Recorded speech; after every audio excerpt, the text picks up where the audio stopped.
Boa noite, meus queridos amigos, queridas amigas, companheiros que vão nos acompanhar agora, que vão nos acompanhar posteriormente. É mais uma vez com uma grande alegria nos corações que a gente se reúne para conversarmos acerca da vida, acerca da nossa doutrina, que nos consola, que nos esclarece.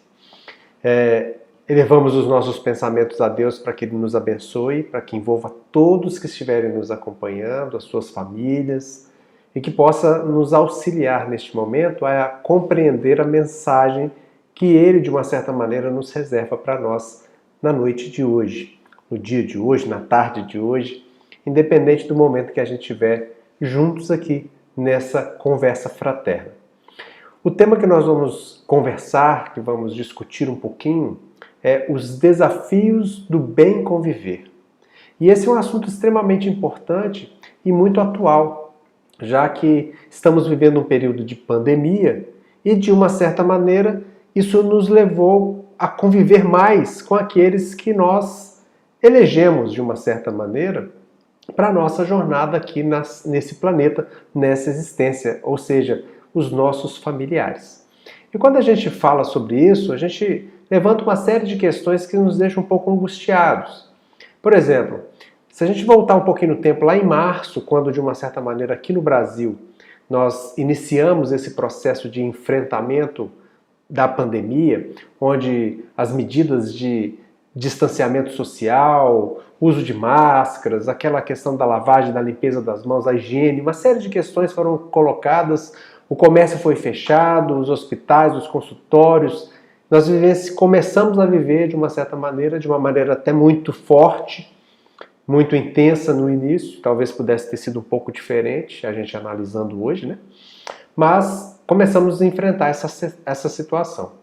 E quando a gente vai ao Google, a gente vê que nesse período de março, assim que adentramos esse período de pandemia, as buscas pela palavra, pelo verbete divórcio no Google, aumentou 85%. Essas buscas aumentaram 82% lá no mês de março. Em abril, a busca pelo termo divórcio online gratuito aumentou 9.900% nesse período.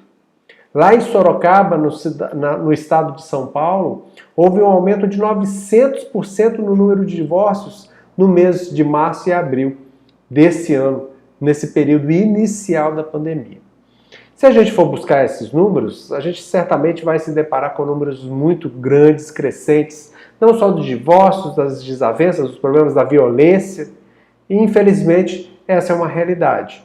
E a gente vai se perguntar por que a gente tem essa dificuldade, por que temos tantos problemas na convivência uns com os outros, né? Porque de uma certa maneira, dificuldade de convivência, ela existe em todos os lugares. Onde há pessoas, vai haver dificuldade de convivência. E por que a gente tem esse problema? Porque esse problema é uma realidade e existe para todos. E para a gente entender as nossas relações com o outro, faz-se necessário que a gente compreenda quem nós somos, para que a gente possa distender esse olhar e assim compreender de uma maneira mais adequada esse processo. Para isso, nós precisamos entender que somos espíritos. E que, sendo espíritos, fomos criados, como nos dizem os espíritos, lá no livro dos Espíritos, que nós fomos criados simples e ignorantes. E que vamos adentrando, assim que criados, um processo de progresso, de progressão, de avanço, através de experiências múltiplas, adquirindo um cabedal de informações, de uma bagagem espiritual, uma bagagem de vida que nos viabiliza avançarmos nessa senda de progresso rumo à angelitude, que é o nosso destino. Assim, os espíritos, como nos diz Kardec na pergunta número 100 e seguintes de O Livro dos Espíritos, os seres espirituais eles podem ser classificados dentro de uma hierarquia moral, digamos assim. E dentro dessa hierarquia, dentro dessa classificação, Kardec fala que nós podemos considerar os espíritos como se participantes, integrantes de 3 ordens distintas. Seriam a terceira ordem, a ordem dos espíritos imperfeitos, a segunda ordem, a ordem dos bons espíritos, e a primeira ordem, que seria a ordem dos espíritos puros. Essa terceira ordem, que é a ordem dos espíritos imperfeitos, lá estão reunidos espíritos que têm um predomínio da matéria sobre o espírito. Assim, são espíritos mais animalizados, mais materializados, mais apegados às questões materiais. São espíritos que têm como característica a propensão para fazer o mal. Eles são caracterizados pela ignorância, pelo orgulho, pelo egoísmo e todas as paixões que são consequentes a essas imperfeições da alma. Esses espíritos, em geral, têm uma intuição de Deus, mas não compreendem Deus. E têm ideias geralmente pouco elevadas. E aí, Kardec nos fala que dentro dessa ordem existiriam 5 classes de espíritos. Os espíritos impuros, os levianos, os pseudo-sábios, os neutros e os batedores e perturbadores. Espíritos que estão dessa ordem, chamada de ordem de espíritos imperfeitos.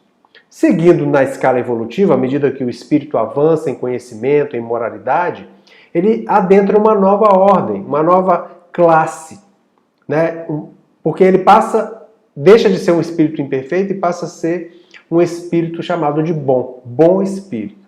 E esses espíritos que são chamados de bons espíritos, eles têm como característica o predomínio da natureza espiritual sobre a natureza material. Então há um predomínio do espírito sobre a matéria. Então são espíritos que vivem uma vida muito mais transcendente, buscando as questões muito mais elevadas, porque tem um predomínio da natureza espiritual. E eles já têm o desejo de fazer o bem. Enquanto lá os espíritos imperfeitos têm uma propensão a fazer o mal, aqui os espíritos já têm um desejo de fazer o bem. E isso pode fazer uma grande diferença, né? Então são espíritos aí superiores, espíritos de sabedoria, espíritos sábios, espíritos benevolentes, que são os espíritos que vão compor essa ordem. E na primeira ordem, a ordem daqueles espíritos que já não precisam mais encarnar para continuar evoluindo, que são os espíritos puros. Os espíritos que vão continuar o seu processo evolutivo sem precisar encarnar. Podem encarnar, mas não precisam encarnar. E a gente vai entender, sem muita dificuldade, que nós somos aqui no planeta Terra, por exemplo, espíritos que ainda estagiamos na terceira ordem. Já temos alguns lampejos, talvez, de características de espíritos um pouco mais elevados, mas na grande maioria, nós nos caracterizamos ainda pelas questões inferiorizadas, por esse predomínio da matéria sobre o espírito. E vamos compreender também facilmente que nas nossas múltiplas experiências encarnatórias, nas múltiplas existências que nós tivemos e continuamos tendo para a aquisição de um cabedal de informações, de questões espirituais, de qualidades, né, espirituais, morais e intelectuais, nessas nossas múltiplas existências, não foram poucas as vezes que nós nos ferimos uns aos outros, que nós subjugamos o outro, que fomos subjugados, que expoliamos, que sofremos expoliação, que desviamos, que fomos desviados, que traímos, que fomos traídos, que lesamos, que fomos lesados, porque estamos nesse contato uns com os outros. E nessa sequência de experiências, nos diz Emmanuel no livro Paciência que os nossos associados, né, os nossos familiares, os nossos amigos de convivência difícil, são sempre aqueles credores do passado que o tempo nos devolve, a fim de cultivarmos com eles mais paciência e mais amor. Não é para a gente sofrer, é para a gente transformar as nossas relações, melhorando as relações uns com os outros e adquirindo as qualidades essenciais para que a gente possa avançar nessa senda evolutiva. E onde esses espíritos vivem? Eles vão se reunir em mundos que são compatíveis com o seu nível evolutivo, obviamente. Assim, os espíritos inferiorizados vão viver em mundos em que espíritos do mesmo nível vão se reunir, espíritos então mais inferiorizados. Assim como espíritos puros vão se reunir, vão viver em planetas mais elevados, que são a habitação dos espíritos que já atingiram esse patamar evolutivo. Assim a gente se lembra, faz um resumo rapidinho do que está bem escrito no capítulo 3º de O Evangelho segundo o Espiritismo, quando Santo Agostinho, espírito, nos traz informações mais detalhadas sobre uma outra classificação. Kardec nos mostra a classificação dos espíritos nas questões 100 e seguintes de O Livro dos Espíritos, como eu resumi rapidamente agora há pouco, e no capítulo 3 do Evangelho, Santo Agostinho vai fazer um resumo falando sobre a classificação dos mundos. A gente já falou isso várias vezes, né? Mas, para a gente resumir, a gente poderia dizer que existem 5 tipos ou 5 classes de mundos. Os mundos chamados primitivos, né? Que são os mundos que servem para as habitações dos espíritos que acabaram de sair dos reinos inferiores da criação e adentraram o reino dos homens, né? O reino das consciências, das pessoas, dos seres que têm consciência de que existem, que já têm um pensamento contínuo, que têm um livre-arbítrio. Essas primeiras experiências humanas acontecem nos mundos primitivos, mundos em que há um império das paixões, um império dos instintos, que são espíritos ainda muito inferiorizados. Na sequência evolutiva, os espíritos adquirindo um pouco mais de moral, de mais conhecimento, eles passam a viver num mundo chamado de mundos de expiação e provas, onde ainda há uma série de dificuldades, há o predomínio do mal, mas os espíritos aí já começam a ter mais noção, uma noção mais clara do que é o correto, o que é o errado. E vão, nesse entrave, nessas experiências, adquirindo novas experiências e novas qualidades. Nesses mundos de expiação e provas, então, há um predomínio do mal em relação ao bem.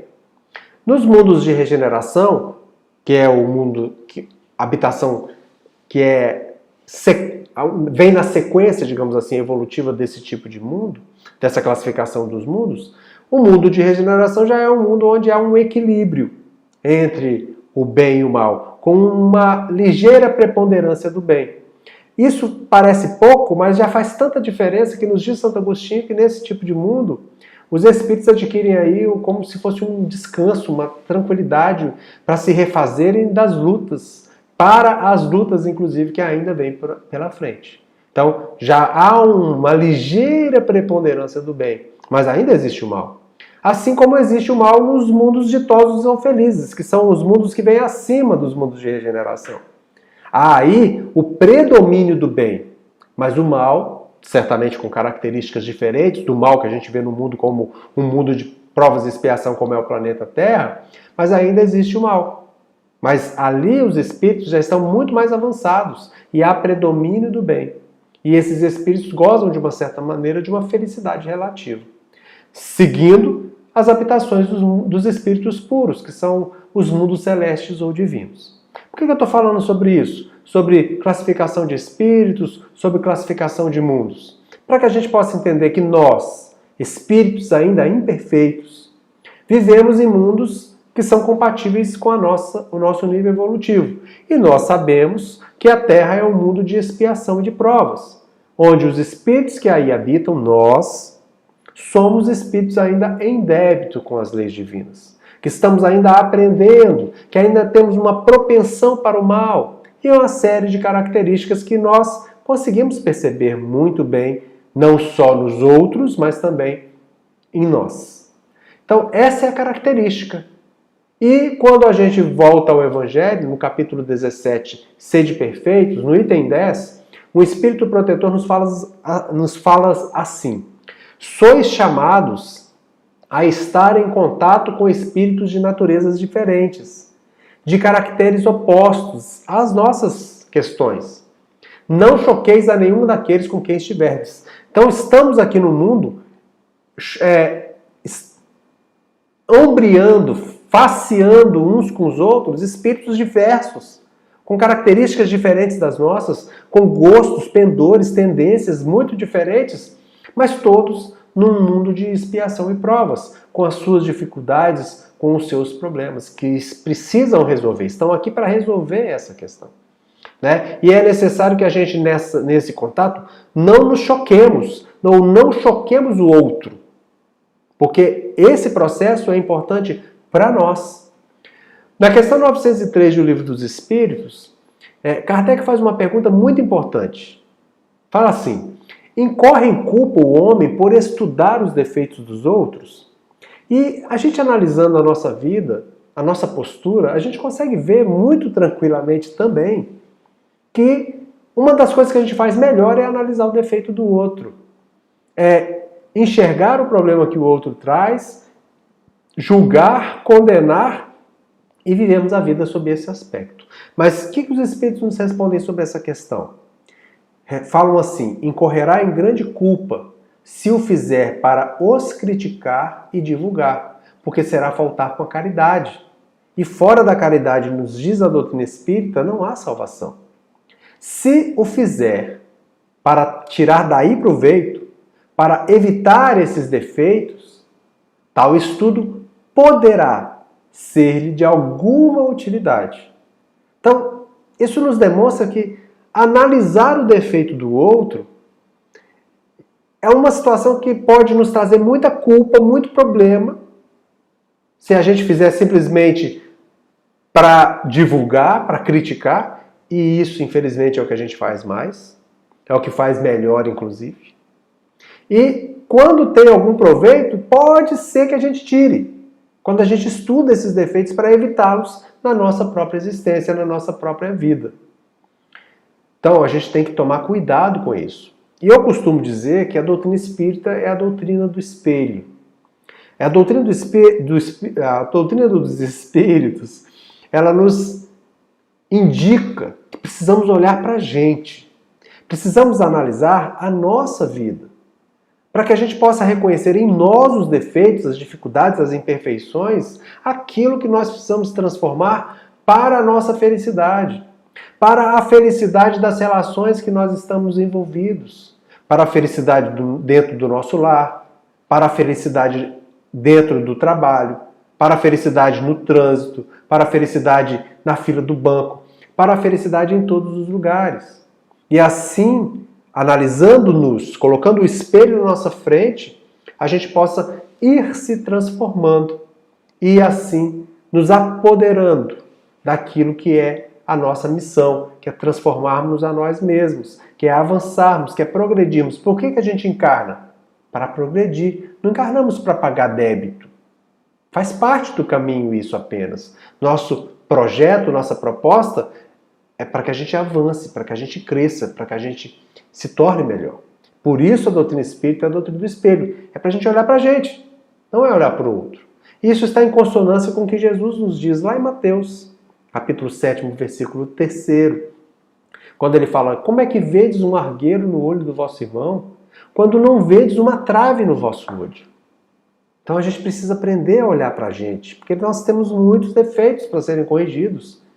Não temos tempo hábil, numa existência como a nossa, curta, de ficarmos analisando o defeito dos outros, enquanto temos tanto para transformar em nós mesmos. Lá em Mateus também, capítulo 7, versículo 1 e 2, Jesus fala: não julgueis, a fim de não serdes julgados. Porquanto sereis julgados conforme houverdes julgado os outros. Empregar-se-á convosco a mesma medida de que vos tenhais servido para com os outros. Então, se a gente for rigoroso com outros, serão rigorosos conosco.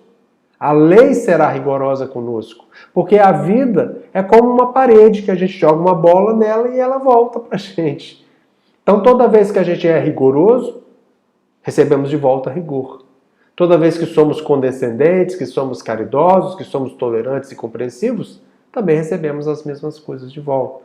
Então é importante a gente ter atenção nesse fator para que a gente possa se comportar de uma maneira mais adequada, que vai nos trazer a felicidade que a gente almeja. E apesar de nós sermos tão semelhantes, de sermos espíritos ainda de provas e expiações, se a gente assim pode dizer, ao mesmo tempo, quando analisamos para as nossas individualidades, vamos perceber que nós também somos únicos, somos especiais. Não há no universo dois seres iguais. Não há no universo nenhuma pessoa igual a mim. Tem pessoas melhores, tem pessoas piores do ponto de vista evolutivo, mas iguais não. Só eu sou do jeito que eu sou. Por que isso? Porque nós temos primeiro uma história espiritual diferente. Desde que fomos criados, princípios inteligentes, percorremos caminhos inicialmente conduzidos pelo instinto, pela vontade de Deus, pelas leis naturais, adquirindo experiências, assimilando questões, automatizando, por exemplo, a condução, o comando sobre as células, sobre os tecidos, batimento cardíaco, transmissão nervosa, para que o espírito hoje pudesse não se preocupar conscientemente com essas funções do corpo, quando nós estamos encarnados, por exemplo. Então, quando a gente é criado, a gente percorre uma série de caminhos que são muito particulares. Quando a gente adquire o selo augusto da razão e adentramos o reino dos homens e podemos fazer escolhas, aí essa multiplicidade, essa variância, essa variabilidade, ela vai ao infinito, porque cada um escolhe uma coisa diferente e mais, significa cada fato de uma maneira muito particular. Então, a mesma coisa vivenciada por vários espíritos vai repercutir de maneira diferente em cada um. Assim, vamos nos moldando, nos transformando em algo muito particular. Então, nós temos uma história espiritual diferente. Nessa existência, por exemplo, nós nascemos e fomos criados em contextos diversos. Mesmo dentro da mesma família, como eu disse, nós significamos as coisas diferentes, vivenciamos as coisas diferentes uns dos outros e vamos nos tornando cada vez mais singulares. E nós assim vamos enxergar o mundo de uma maneira muito particular, muito nossa. Vamos ver o mundo de uma maneira diversa. Somos, além de tudo, espíritos, pessoas que são autocentradas. Nós aprendemos a viver nesses mundos, nessas experiências, voltados para nós. Porque o egoísmo, uma das principais chagas da humanidade, que é a característica mais importante dos espíritos imperfeitos, é a nossa marca ainda. Então, somos autocentrados. Vivemos para nós, para as conquistas, para o nosso círculo. Vivemos, então, egocentricamente. Então, nesse meio, a gente consegue compreender que temos as nossas imperfeições, que nos assemelham uns aos outros por essa parte, principalmente. Somos muito diferentes, com visões muito particulares de vida e ainda autocentrados. Então, nós somos desconectados uns dos outros. Temos dificuldade de enxergar por que o outro age daquela maneira, por que ele sente daquela maneira, por que ele vê o mundo daquele jeito. Temos dificuldades de ouvir. Na verdade, a gente ouve, mas não escuta. A gente não tem uma escuta atenta. Quando conversamos com alguém, a gente já está preparando o que nós vamos falar de volta. Na verdade, a gente não escuta. A gente quer impor a nossa opinião, mesmo que o outro não peça. Então, a gente não acata a diferença, porque o outro tem toda uma certa forma de pensar, toda uma história que a gente desconsidera. Ah, não, mas isso não é assim. Você tem que ver por esse lado. Mas esse lado que a gente está dizendo para o outro ver, é o jeito que a gente vê. O outro não vê dessa maneira. E assim a gente não dialoga, porque é uma conversa de surdos. As pessoas não estão preparadas para ouvir, para entender, para enxergar aquele ponto de vista, e aí sim, se chamado a contribuir com a sua opinião, que ele contribua. Então a gente tem tudo isso nas nossas relações. Por isso a gente consegue entender as dificuldades da convivência. Nós somos inábeis em lidar não só com a diferença do outro, com as dificuldades do outro, com a singularidade do outro, como também temos dificuldades de aceitar e às vezes acatar a nossa própria singularidade. Às vezes somos rigorosos demais com a gente. Às vezes fazemos coisas que a gente não gostaria, a gente se culpa, a gente se julga. E isso tudo traz dificuldade para a gente. Ou às vezes a gente nem enxerga. por que a gente age assim, um assado. Então a gente não sabe lidar com a nossa singularidade, com a nossa particularidade, e não sabemos lidar com a singularidade, a particularidade do outro. Se nós não acolhemos a nossa singularidade, consequentemente não temos habilidade para acolher verdadeiramente a singularidade, a particularidade do outro. E é necessário, em primeiro lugar, que nós nos aceitemos, que nós nos compreendamos, que nós nos perdoamos, que nós acolhamos a nossa singularidade. Jesus falou que é necessário que a gente ame a Deus sobre todas as coisas, mas é preciso que a gente ame o próximo como a si mesmo. Então nós precisamos nos amar também. Precisamos acolher a nossa particularidade, acolher os nossos defeitos e as nossas imperfeições, para que a gente, acolhendo-a, possa mudar. Entender que nós somos imperfeitos, entender que nós somos falíveis, entender que nós somos filhos de Deus, entender assim que nós somos capazes de transformar. Acolher tudo isso dentro de nós, mas sem culpa pelas coisas equivocadas que a gente vem fazendo, mas também sem desculpa, sem justificativas rasteiras, que nos afastam do que é o mais importante nesse processo, que é a responsabilidade. Sem culpa, sem desculpa, mas com responsabilidade. Assumindo a responsabilidade sobre a nossa transformação, assumindo a responsabilidade da consequência dos nossos atos. Então, é preciso que a gente se acolha, porque aí o próximo passo vai ser acolher a singularidade do outro. Porque a gente também vai precisar entender que o outro também é imperfeito, que o outro também é falível, que o outro, assim como nós, também precisa de perdão, que o outro, assim como nós, também é filho de Deus. Quando a gente faz isso, também sem culpa, sem apontar o dedo, sem acusar, mas também sem desculpa, quando é uma pessoa querida, mas ele fez isso por conta disso, por conta daquilo outro, sem culpa, sem desculpa, mas com responsabilidade. Entendendo que todos nós estamos aí, nesse jogo de existências, para que a gente possa avançar na direção de Deus, avançar na direção dessa felicidade que a gente almeja. E, como já nos disse Emmanuel e André Luiz também, entre Deus e nós existe uma ponte, e a ponte é o próximo. A ponte é a nossa relação com Ele. A ponte é a nossa forma de lidar com as diferenças. É a forma da gente lidar com aquele que nos feriu. É a forma da gente lidar com aquele que nós ferimos. Transformando essas relações, transformando essas questões. E como que a gente pode fazer isso? Qual é a palavra mágica que a gente poderia trazer para essa relação? A palavra é empatia.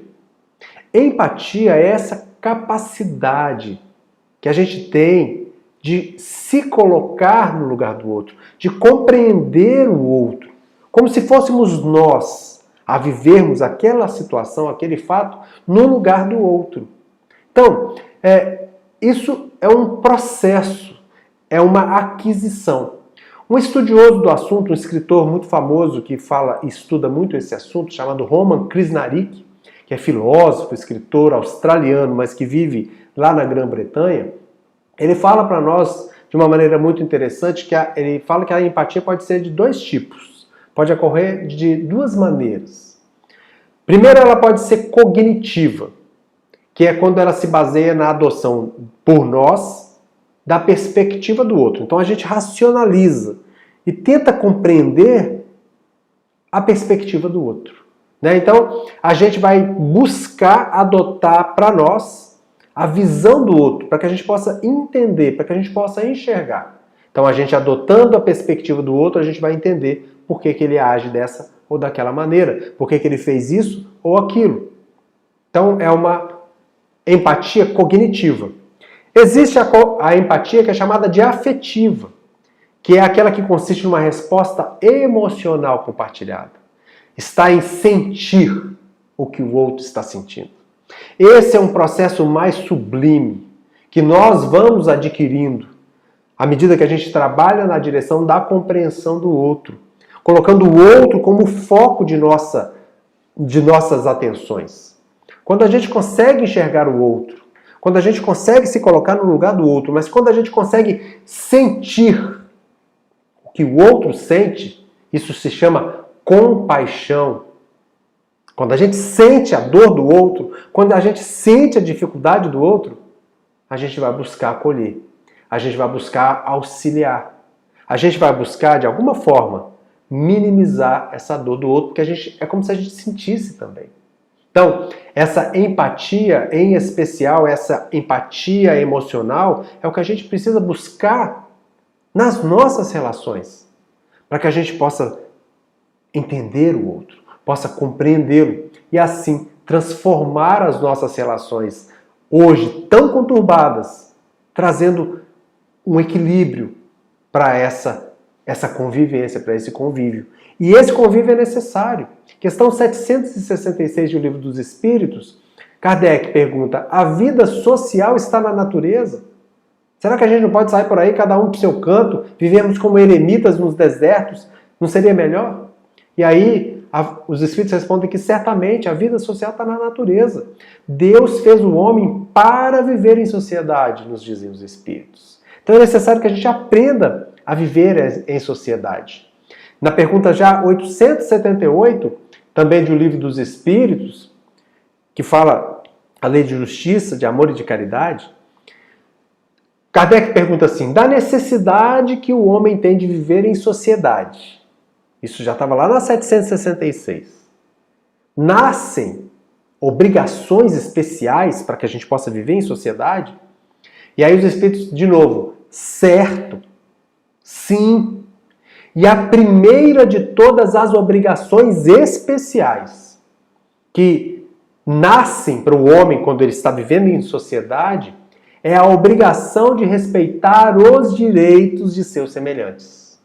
A vida social outorga direitos, mas impõe deveres. Eu tenho direito de ser respeitado, mas eu tenho a obrigação de respeitar. Então, respeitar o direito dos semelhantes. O meu direito termina exatamente quando começa o direito do outro.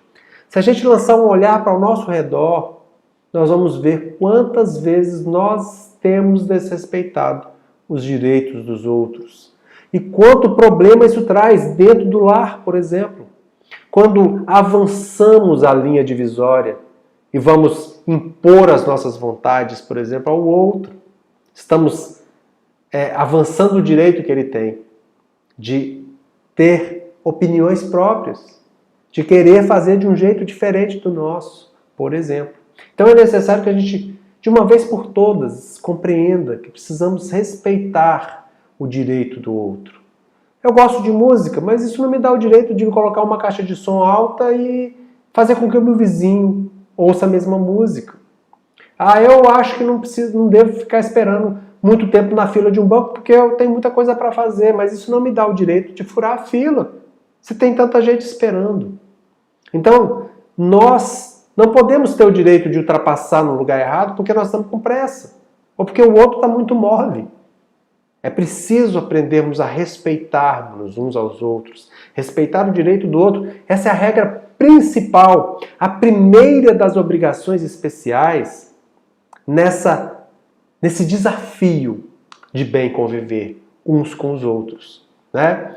E aí, no capítulo 11 de O Evangelho segundo o Espiritismo, né, no seu item 13, o capítulo 11, que é amar ao próximo como a si mesmo,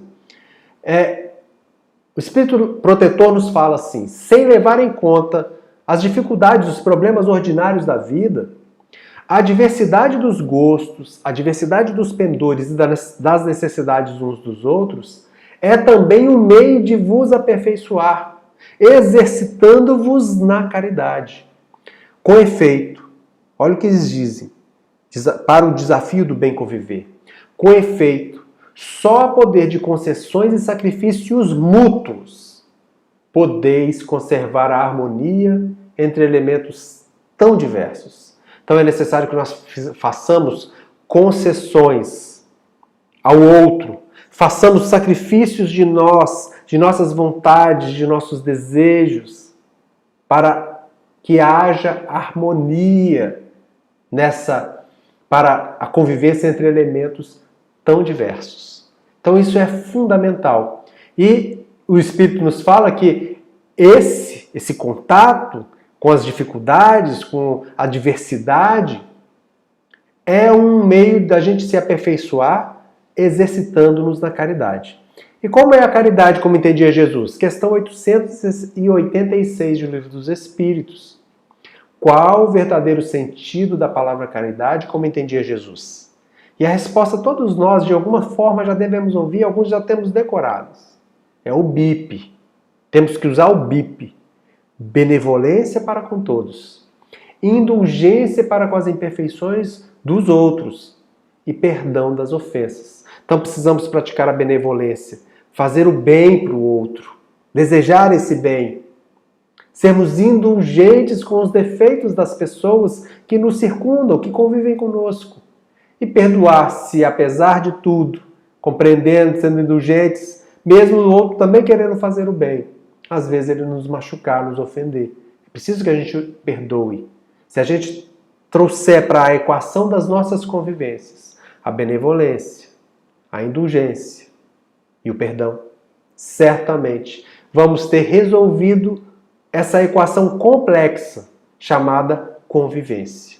Então, dentre os desafios do bem conviver, temos a prática da caridade, o exercício da empatia, o sacrifício e a concessão mútuas, para que a gente possa solucionar essas circunstâncias e, seja dentro do lar ou fora dele, em todas as nossas relações, vamos assim conquistar, construir a harmonia e assim termos boas convivências.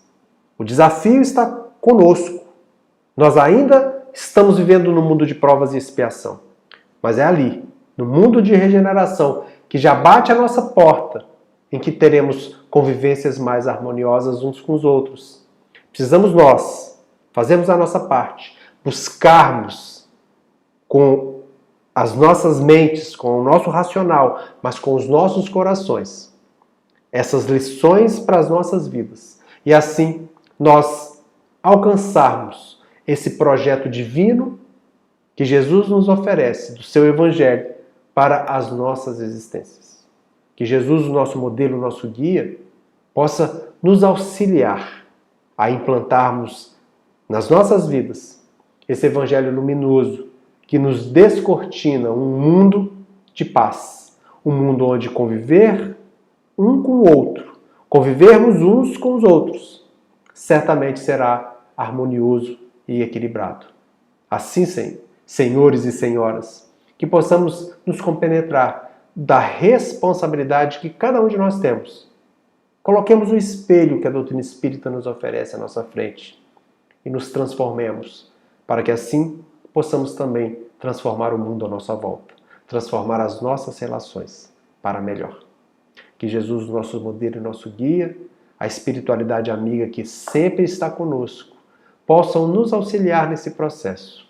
Mais uma vez, rogamos a Ele, ao Pai, que abençoe a cada um de vocês, que dedicaram um pouquinho do tempo para essa conversa, para esse diálogo fraterno.